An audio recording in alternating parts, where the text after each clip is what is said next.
In this turnaround, starting on the B7.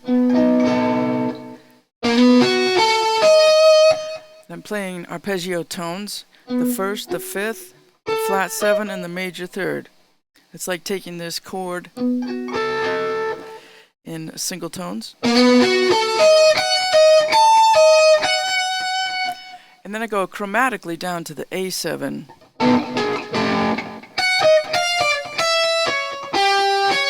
Flat 7 and the 3.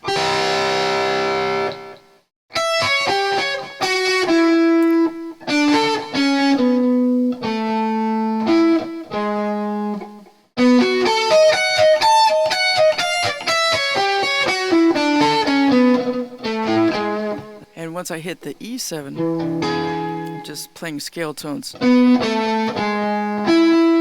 on the root, and hanging there on the E.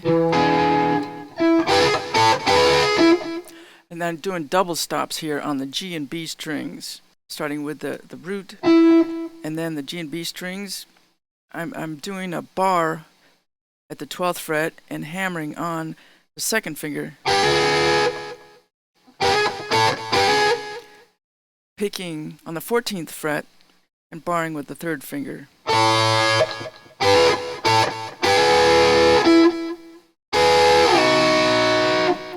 Then I'm sliding on the E, the 3rd and 5th, and then I'm sliding it down to the B7th, 3rd and 5th.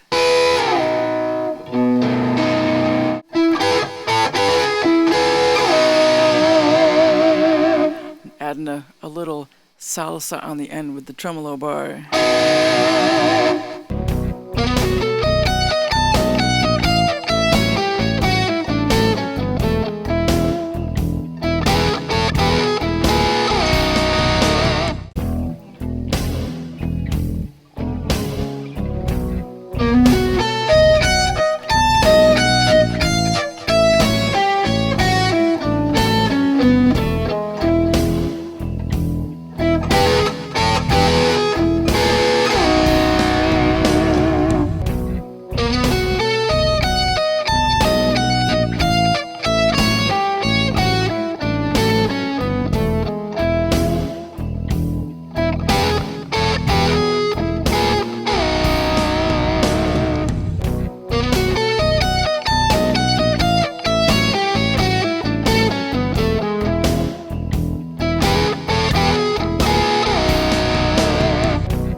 Form is generally 12 bars long, and the turnaround would be the last 4 bars, kind of setting up tension to come back to the 1 chord again.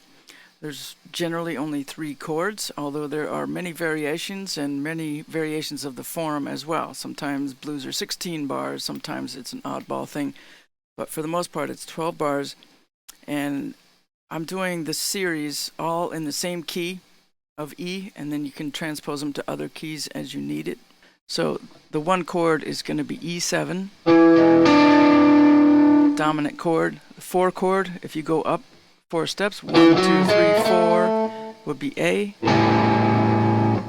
And the 5 chord, 1, 2, 3, 4, 5, would be B7, 4 chord A7, 1 chord E7. The turnaround is a good place to add tension, whether you're just hanging on one note or bending higher and higher and higher, or getting louder and louder, or adding some altered tones to do your altered chords or diminished scales or all kinds of wacky stuff.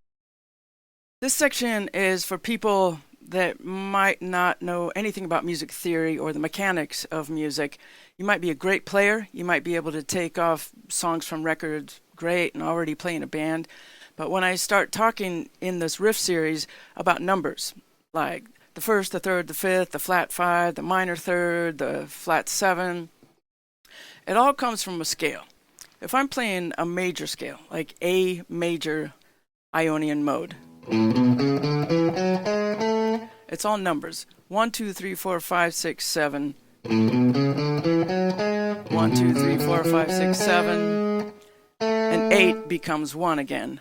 1, 2, 3, 4, 5, 6, 7. So if I've got 1, 2, 3, and I'm talking about a flat third, then this third will go down a half step. If I'm talking about a 7, a flat 7 would be a half step lower. Same with the 5. 1, 2, 3, 4, 5. Flat 5 is going to be a half step lower. Or sharp 5, half step higher. When I talk about an arpeggio is just a chord, really, played one note at a time. So if I have an A major 7 chord, and I play it one note at a time, that's an arpeggio. Striking it all together is a chord, separate is an arpeggio. If I'm going to play an E minor 7 flat 5 arpeggio, here's an E minor 7. I'm going to flat that 5.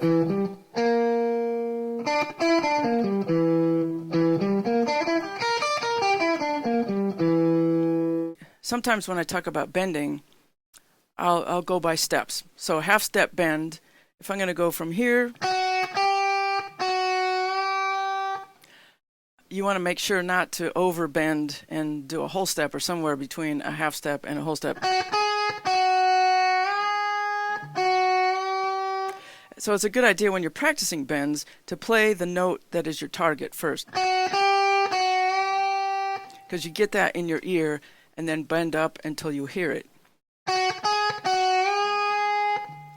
Sometimes I'll get into a minor third bend.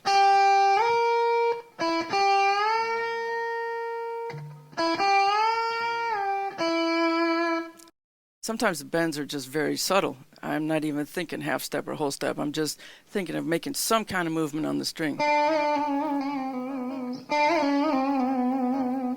Some of the techniques I'll be talking about are sweeps. If I have 3 notes that are lined up on a string, or even 2 notes, I'm going to just take an A major triad for this example. Rather than the right hand going down, up, down,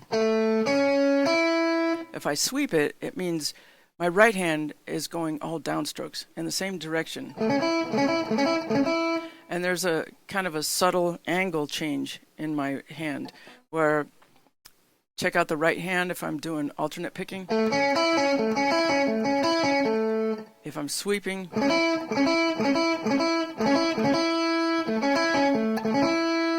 if I'm doing upstrokes, I'll angle it the other way slightly.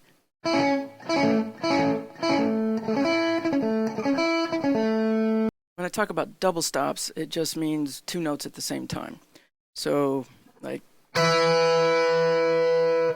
sometimes I will bend into double stops.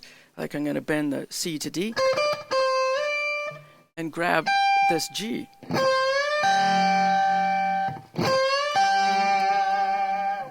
A reverse bend means that you do the bend first and then let it drop. So if this is my target note, I'll bend up to that first, and then I don't pick until it's already bent and let it drop.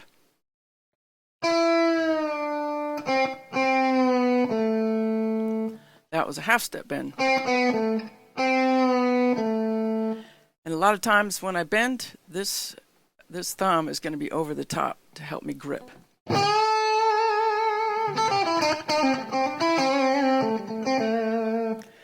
If I'm going to be doing some stretches, the thumb is dead center in the back of the neck, because if your thumb is up here, it really constricts your movement. But if your thumb's in the back, you can get a lot bigger spread.